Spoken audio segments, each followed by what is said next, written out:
What's up, everybody? It's Soren Baker. Amir, Rahimi. And today on The Great Debaters, Kill It Will, Ice Cube, getting ready. Great Debaters, y'all.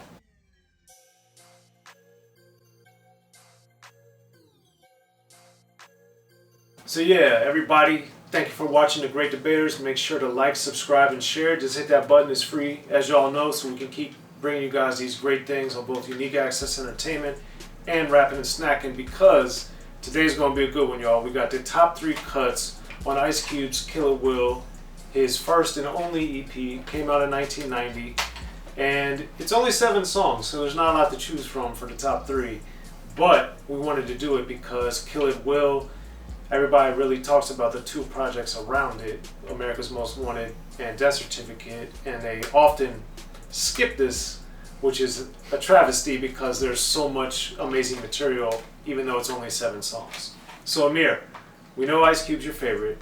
We know you think Death Certificate's the best rap album of all time. So when you got to Kill It Will, what were your thoughts? I was excited that we got a little bridge. And Kill It Will, in my opinion, is the best EP of all time. I'll get to that towards the end of the video. I'll explain why, because I want to get into my picks first. But this is just such an excellent EP, 7 songs. In my opinion, I think there's 3 clear best songs, and I'm just going to use this video as just a reason to talk about the brilliance of those 3. Although I like every track on this, I just think there's just 3 clear standouts, just me. So it was not hard for me to pick my 3, as it usually is a little tougher for me to pick an other. Well, there's only videos. 7. So. I know, big help there. However, I'm gonna go off with my first pick, and that will be Jackin for Beats. Just phenomenal, and I actually want to pick Soren's brain. I'm assuming this is one of his picks. We haven't talked about this EP too much, so I don't know. I'm just gonna assume. So. This song is the first time I had heard someone taking so many samples from other rappers. Obviously, I'm not talking about other artists, because that's been done plenty and plenty of times prior to this. I've personally never heard this early on a rapper or rap group take on so many samples from their peers, whether from the East, the West, and Ice Cube's doing it all, whether it's EPMD, Digital Underground, Public Enemy, you name it, he's sampling on this song, and it's brilliant, and it's all super smooth, and shout out to Chili Chill, who Ice Cube shouts out on the song, shout out to Sir Jinx, just incredible production, the segues, and also the intro, where he took it from like a TV show or something, I forget what it was, but I remember stumbling upon it on Instagram. Someone had sent it to me a few years back, and I was like, that's what this is from? Look it up. I mean, you can definitely find it on YouTube, but that was very interesting how they chose that for the intro. And just like, give me that beat, fool, it's a full-time Jack move. It's just like the way he chose the D-Nice first, and just that beat, and all these beats are just incredible, right? Like, these are just bangers of beats. So just the execution, and then he's got the jab at N.W.A. at the end. I mean, just this song is fantastically good, and I believe it's like 3 minutes-ish or before 3-minute mark. So to cover 7 or 8 beats or whatever it was in that time frame was exceptional. And I also wanted to pick your brain if that's really been done before or to that level. Yeah, not to this level, because we had seen artists, of course, we just did a couple weeks ago the Compton's Most Wanted, It's a Compton thing, where they're scratching N.W.A, and they may have taken bits and pieces from other things, and then EPMD, of course, at this point had sampled themselves a lot and would scratch themselves saying stuff. But like you said, I don't recall, other than maybe Fear of a Black Planet on some of the interludes where they would take a lot of stuff, but it'd be much shorter snippets, and it might be a blend of things, like a radio show, somebody saying something on TV, then a music thing, or even radio by Eazy-E, of course. But not off of rap songs, not off of current rap songs, and not off of classic rap songs that we had gotten in this way. And I just remember this is one of those songs, and I don't know if it's because I was a kid, or I don't know if it's because it just gave me a different feeling, But this is one of those songs where I remember when I first heard it, I was so excited. And I felt like, oh my God, this is like a whole different thing. You know, Chili Chill and Sir Jinx brought it home on the production side. Cube was like changing and adapting to the beats. The video was wild. It just like the whole thing about it was just, this is exciting. And it also showed a different lane for Cube because of what he had done with what was on the N.W.A. and the Posse record, what was on Straight Outta Compton, what was on Eazy-E, and America's Most Wanted, to where we see him kind of just rapping and boasting a little bit more like we got on, say, the grand finale, for instance. So it was just, it's just amazing, and it's making me smile right now, man. It's just amazing. And to pay homage, of course, to the East Coast by using all these beats showed, regardless of whatever tension was starting to really escalate at this point, that sonically, musically, and everything, that it was clear that Cube and his camp, just like Ruthless in their camp, had always looked up to, idolized, appreciated, promoted, and were happy that they had the East Coast music, and we see that throughout this song. So it's a masterful piece. We're looking to get Chili Chill on Unique Access. That's going to be coming soon, and we're excited about that. But anyway, that's my pick. What's number 2 for you, Amir? So, I'm excited for that Unique Access episode, actually, so thanks for letting me know. So all my 3 picks are all concepts. You know, Jackin for Beats is a concept in its right to sample and jack for beats and what have you, and to just annihilate it. Second pick, also a concept with Dead Homies.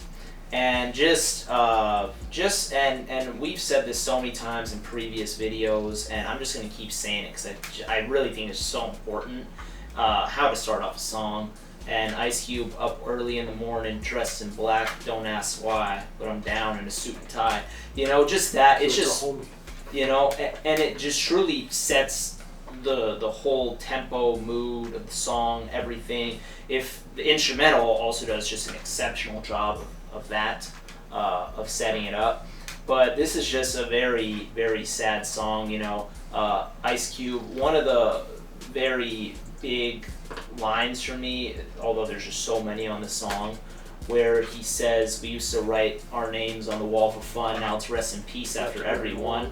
That's really sad. You know, me growing up where I grew up and with my friends, you know, thankfully none of them have passed away, none of them have been killed or even just died for that matter. So I can't imagine, you know, losing 1, 2, 3, 4, 5 friends or relatives or family members or whatever. You know, so it's very eye-opening too. You know, was it bad luck or is it just a product of the environment that he grew up in where so many of his friends and people he knows are passing away? So that's number 1, you know, that. And then you get other stuff where he's saying, how strong can you be when you see your pops crying? You know, that's very sad. And then he also has very eye-opening lyrics where he says, is this the only time black folks get to ride in a limo?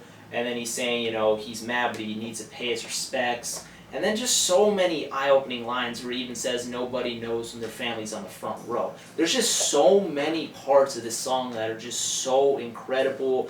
And Ice Cube, he's really not doing anything really over the top. He's just saying it. And just the way he's crafting his words together, the way his voice is over the instrumental, and just everything he's doing, it's just very simple, but the story is so powerful. And this has to be one of the strongest songs in his catalog. And just Dead Homies, the instrumental, the chorus, it's brilliant, man. I mean, I'm glad you said it's one of the best songs in his catalog, because to me, it's definitely one of the supreme songs of Ice Cube, and I think it's one of the, again, this project doesn't get enough attention in my opinion, but I think it's one of the best examples of Cube showing the other side of the game. The, you know, people want to glamorize or promote the gangster lifestyle, and Cube shows, like Ice-T did, like Schoolie D did, you know, Cube is one of the best at showing you the downfalls of being in this environment, being in the lifestyle, and even the innocent people that are the, you know, the collateral damage, unfortunately, and it's a masterpiece. I think, like Who's the Mac, it showed Cube flowing in a different way, which I really appreciated. The music is very somber and very slow, so it's not a song, not that I thought about this when I was a kid, but it's one of those songs that I appreciated because it wasn't one that was like, oh, this is going to be a radio hit, or oh, this is going to be this type of song. Like, no, this is just a great song, very powerful and very sad, but he made it for whatever reasons, even though I've talked to him about it. My point is, he made it in the sense of just making a great song and delivering a powerful message, which he did, and I think is astonishing. And it's such a powerful song and such a sad song, and that's why my book, The History of Gangster Rap, you know, Cube's got to be on the cover because he's one of the premier artists of all time in all of rap. And this song on this EP in particular, because there's remixes and stuff, but this song of the new, original, totally new material is just phenomenal, and I think shows that Cube is one of the all-time great, elite, best artists that we've ever seen. So, well, you broke that one down very well too. And the last song that I want to pick is another concept, which would be The Product. And this one is just another just genius song, and then he says, I'm coming at you with another bomb, so you would assume that it would be like a sequel to The Bomb off of, the last track off America's Most Wanted. But anyways, he's talking about basically being born, and then him having a child being born, and then, Ice Cube's a product, and his child's a product, and blah, blah, whatever. And Ice Cube ends up in prison. But just the way that this song starts off, and he says, I started off white with a tail, but at the finish line, young black male. I thought that was very clever, how he's basically starting off like in a prison and then ending in a prison. I thought that was... And sperm. White with a tail. White with a tail, no, exactly. And then, he was locked up with 3 or 4 or whatever, and then he turns to an embryo, etc. But I think it's very clever how he starts off the song, as a sperm, and then he concludes it in prison, but he's also having another kid, and he's basically saying, I was put here because I didn't learn your grammar, and then he also samples the great LL Cool J, very underrated song, Illegal Search, with Sitting in the Mess Hall Saying My Grace. But anyways, just this song is just so clever. And then on top of that, I also like how he says, and it's also sad, but he also says, I wish Pop left me off on the mattress, and then he's saying, I could just go off the bunk, but that's going out like a punk. So he's basically kind of laying out his options of how to live life as a young black male, and how he also brought his kid into the system too. But it's just... The product, and also another thing that I want to mention too, the production on this song is just phenomenal. It's so great, and just his flow and just really everything. It's just another one of those tracks where it just really sticks out, and it's like this could have easily been on America's Most Wanted, easily. You'd think, well, that one too. But it's like you would think that maybe these songs are kind of like throwaways or something like that, or just like, oh, we'll give this to like Hold 'Em Over, like. But no, these songs could have been on like any of his early albums. They're fantastically amazing. So that's my last pick. Yeah, I mean, that's mine as well. I think, as Amir said at the beginning of this, the top 3 are, I think, head and shoulders above the rest, while the rest is excellent or strong or solid or whatever you want to say. But The Product, man, it's another one of those classic things where Ice Cube really examines life and the reality that certain people live. And it's extremely unfortunate and very sobering and somber, but Ice Cube is one of the best, if not the best, of looking at these types of things. I put Scarface up there, of course, as someone that does this type of record at the highest level. And it's just an amazing, amazing look at this set of circumstances that people are born into, and then how the system and systems that we have in America help funnel people in different ways. Some make it, some don't, and this is an example of someone that gets caught up in that systematic, system that's set up to not allow people to achieve, or at least not make it easy. So, of course, and one thing before I forget, because I said I would talk about it, why I consider this the best EP of all time is, one thing, it's a perfect bridge from N.W.A to D.C, his first and second solos. But also, it's just, to me, in my opinion, an EP, just in terms, it stands for extended play. And it is like a perfect extension of America's Most Wanted. We get the remix to Endangered Species, we get the Get Off My Dick and Tell You Bitch to Come Here. Like, we get these, which are just like remixes or other takes on those songs, but then we also get new songs that completely fit the mold and the sound of America's Most Wanted, and they're also just phenomenal songs at that. We also get skits, we get like an outro, I Gotta Say What Up, where he's paying homage, etc. So I think just this itself is just perfect. There's obviously other great EPs, classic EPs, just amazing, well done, but I think just in terms of, in my opinion, what an EP is, and just by definition, and also just the quality of the songs, and then also the remixes, I think this at least has to be up there in the top 3. And to me, it's the best, and it has to be.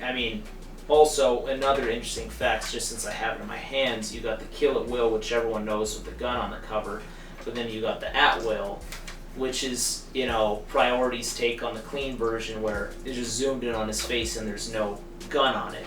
So, the clean version. But anyways, Kill At Will's a masterpiece. I'm happy that me and Soren got to talk about our top 3 picks, because it's a great one, man. It's a masterpiece. So, be sure to like, subscribe, and share to both Unique Access and Rapping and Snacking. We'll hit you back in the comments. And as always, let us know what you guys think. Top 3 picks: Ice Cube, Kill At Will. I'm Soren Baker. Amir. And pick up the History of Gangster Rap if you haven't already, y'all. Be sure to check out the History of Gangster Rap by Soren Baker. He's official. History of Gangster Rap features exclusive interviews with Ice-T, Snoop Dogg, MC Ren, the D.O.C, and dozens of others. The History of Gangster Rap, a definitive look at how Los Angeles changed rap forever. In Los Angeles, the streets definitely set the tone of the hip-hop music. At 19, I got a $50,000 car. My whole angle always was, I'll be street, but I will always tell you the horrors that go along with this life. There will be penalties and casualties for just wearing the wrong color in somebody's neighborhood. And once gangster rap made it from the streets to the TV, the genre exploded. With Fab 5 on Yo MTV back with N.W.A. Yo MTV, it just catapulted us from being local heroes to national gangbang rappers. The History of Gangster Rap discusses it all from 1980 up till today. There's always gonna be shit happening in the streets. You know what I mean? So it's always gonna be something to talk about. The History of Gangster Rap in stores now.